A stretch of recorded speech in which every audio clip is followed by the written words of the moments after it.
আপনাদের ভোটটা আমাদের মার্কা ধানের শীষ অনেকবার দিয়েছেন, আপনারা আমাকে বিজয়ী করেছেন। এইবার এই 12 তারিখে সকাল সকাল 7টার মধ্যে ভোট কেন্দ্রে যাবেন। ভোট কেন্দ্র জাল হওয়ার সম্ভাবনা অনেক আছে। বোরখা পরা লোকরা, মানে আপনারা না, এই চুট্টারা চুট্টা চুরি করে ভোট করবে, তা বোরখা বানাচ্ছে 1.5 কোটির উপরে সারা দেশে, বুঝতে পারছি। এই কুমারখালী দেখবেন সব দর্জির দোকানে যান, বোরখা বানাচ্ছে। কি জন্য হঠাৎ ভোটের আগে এত বোরখার দরকার হলো? কারণটা কি? কারণটা হচ্ছে জাল ভোট করা। জাল ভোট যারা করবে, আপনারা এসে মুখের কাপড়টা নামাবেন, কারণ মেয়েদের বুথে মেয়েরাই থাকবে পোলিং এজেন্ট। এবার কিন্তু পুরুষও থাকবে না, মেয়েদের বুথে মেয়েরাই পোলিং এজেন্ট থাকবে। তা আপনার দেখে যদি দেখেন যে হ্যাঁ ব্যাটকে মারারই লোক বা এখানকারই ছেলে, এই ওয়ার্ডেরই লোক, বুঝলেন না, ভালো করবে। আর যদি দেখেন যে বাইরের লোক এসে ভোট দিতে গেছে, তার ব্যবস্থা করবেন। ওই নারকেল গাছের শালা আছে না, ওই দেখেন, তাইলে পাবেন। এটা দিয়ে একেবারে সাইজ করবেন ঠিক মতো করে। কি পারবেন তো?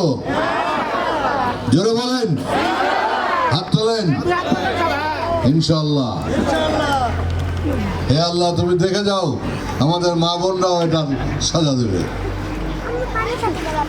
আমি আপনাদের কাছে একটু বলবো বিনয়ের সঙ্গে, আপনারা বারবার আমাকে ভোট দিয়েছেন, আমি বিজয়ী হয়েছি। এই যে রোডটা করেছি, কি ভালো করিনি? 1 শতক জমির দাম ছিল 5,000 টাকা, সে জমি এখন 5 কোটি টাকা দাম, 5 লাখ টাকা দাম, এই রোডের জন্য, শুধু এই রোডের জন্য। তো তাইলে কুমারখালী তো ডেভেলপমেন্ট হয়েছে। এত বাস কুমারখালীর লোক কোনদিন চোখে দেখেছে, খোকসার লোক চোখে দেখেছে। ওই ব্রিজ, সৈয়দ মাসুদ জমি সেতু, এই যোধবাড়া সেতু আমরা করেছি। আমাদের ম্যাডাম এই মাঠে, এই দুর্গাপুর মাঠে, এই কলেজ মাঠে, যে গার্লস কলেজ মাঠে বক্তৃতা করলো। আমি বললাম যে ম্যাডাম, আমাদের প্রধানমন্ত্রীকে তখন তৎকালীন বেগম খালেদা জিয়াকে, যে ম্যাডাম সবাই ছিল, ওই আমার প্রিন্সিপাল সাহেব ছিল, সবাই ছিল, টম সাহেব ছিল, এই স্বাধীন সাহেব ছিল, সবাই ছিল, মোনার সাহেবরা ছিল।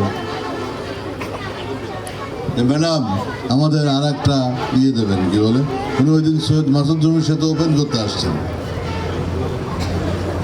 2005 সালের 1 জানুয়ারি, 5 সালের 1 জানুয়ারি। তখন আমি বললাম যে ম্যাডাম, একটা কাগজ দিলাম যে আপনি আমার কুমারখালী যোধবাড়া সেতু এটা করে যান। বলেন তোমার কত সেতু লাগে? তাহলে এটাই দেন, আর লাগবে না। তো উনি সেই সেতুর ঘোষণা দিলেন। প্রধানমন্ত্রীর ঘোষণা দেওয়া মানে সেটা অ্যাকসেপ্টেড হয়ে গেল, গ্রহণ করলো গভর্নমেন্ট। গ্রহণ করে তারপরে তা আমরা তো ক্ষমতাচ্যুত হয়ে গেলাম, এই জন্য একটু দেরি হয়ে গেল, বুঝতে পারছেন। আওয়ামী লীগের অন্তত 7-8 জন নেতা ওটা ওপেন করেছে।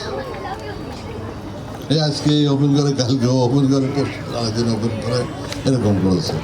যাই হোক, শেষ পর্যন্ত আল্লাহ রহমত হয়েছে।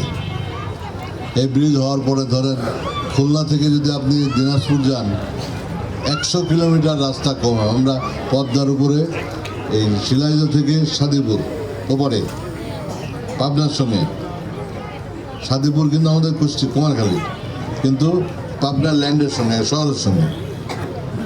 এই যেমন আপনার ব্যাটকি মারা কুমারখালী শহরের সঙ্গে, ঠিক না? ওইরকম সাদিপুর হচ্ছে পাবনার ল্যান্ডের সঙ্গে, একদম মেন্টাল হসপিটালের নিচে ওখানে। এই সেতু আমরা পদ্মার উপরে দেব যাতে এলাকার চেহারা পাল্টে যাবে। এলাকার যত বিদ্যুৎ সব গ্রামে আমি দিয়েছি। আমি যতদিন এমপি ছিলাম ততদিন আমি এইসব কাজ করেছি। এই রোড আমরা করেছি। কোনো লোক বড় বড় লেকচার মারলে হবে না।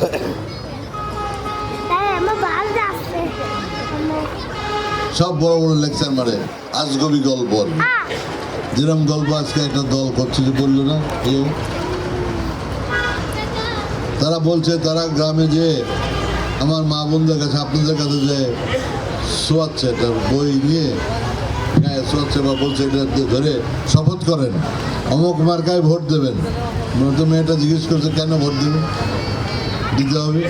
বলে তাহলে আপনাদের বেহেশতে পাঠা দেবে, জান্নাতে পাঠা দেবে। চিন্তা করেছেন যে জান্নাতের মালিক কেরা নাকি? স্বয়ং নবী কি বলেছেন শুনে যান, হাদিসে আছে। আমাদের নবী হযরত মুহাম্মদ মুস্তাফা সাল্লাল্লাহু আলাইহি ওয়াসাল্লাম বলেছেন, তার এক সাহাবা জিজ্ঞেস করেছে, হে নবী আপনি কি বেহেশতে যাবেন? নবী বলেছেন, এটা আমার ব্যাপার না, এটা মহান রাব্বুল আলামিন আল্লাহ দেখেন কে বেহেশতে যাবে।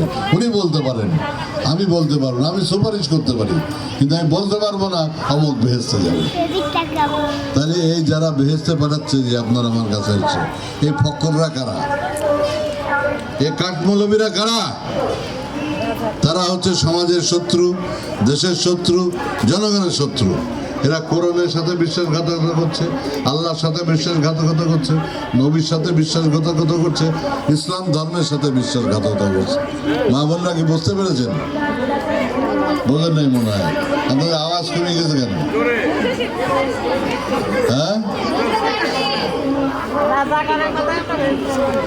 তাই এদের কথায় আপনারা ভুলবেন না। মা বোনদের কাছে একটা একান্ত অনুরোধ, আপনাদের সন্তান আমি, আপনাদের ভাই, আপনাদের বাবা সমতুল্য, কারো ভাই সমতুল্য, তাই না? তারপরে আমাদের নাতি সাল বলা হয়ে গেল, আমাদের বয়স অনেক, তো 73 বছর বয়স। তো যাই হোক, ও তাই, হ্যাঁ ফাইন, হ্যাঁ তাহলে আমাদের চিনবে সে। যাই হোক, আমরা জীবন বাজি রেখে মুক্তিযুদ্ধ করেছি, স্বাধীন করেছি দেশকে ইনশাআল্লাহ। তা আপনারা ওদের কথায় ভুলবেন না, মা বোনরা শোনেন, ওদের কথায় ভুলবেন না। ওরা এই প্রবঞ্চনা, মিথ্যা, ইসলাম বিরোধী, ধর্ম বিরোধী কাজ করছে। তাদের সাজা আপনারা 12 তারিখে পহেলা দেবেন। সেটা কি? 12 তারিখে ভোট কেন্দ্রে যাবেন সকাল 7টার মধ্যে। তা নাহলে ওই যে বোরকা পড়ছে, বোরকা বানাচ্ছে, ওই বোরকা পরে শোনেন, আরে শোনেন না, যে বোরকা তৈরি হচ্ছে ওই বোরকা পরে জাল ভোট দিতে যাবে, সেইখানে ধরে আপনারা ব্যবস্থা গ্রহণ করবেন, নাম্বার 1।